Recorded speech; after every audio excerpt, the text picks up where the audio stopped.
Okay, so now the Cummins saga continues.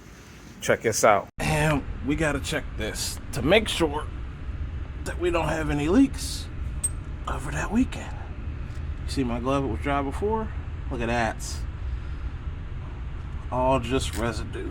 Now, what I'm gonna have to do is clear these plates. And what that is gonna require me to do is sling this up a certain way. If you see how this engine's sitting right now, I can't pick it up and put it in like that. I need the ever so slightest tilt of that engine.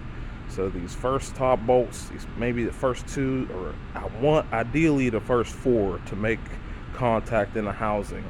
Then I can kind of like drop it in.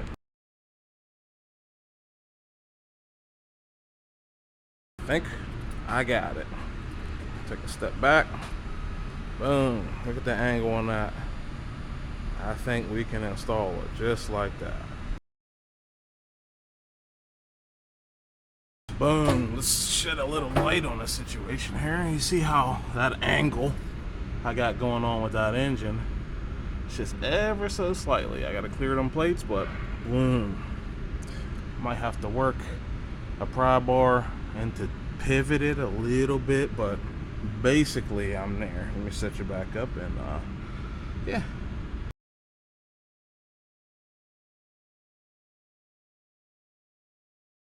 And that's it, guys. Engine sitting in. Let me show you. She's sitting pretty.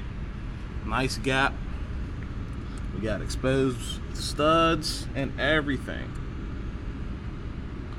See that stud right there? There's another stud down there.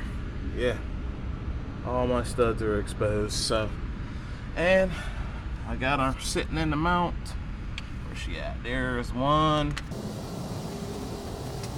And there's the other one. So, yeah, we're looking good. Look at that gap. Oh, yes. We got engine in, but the saga continues.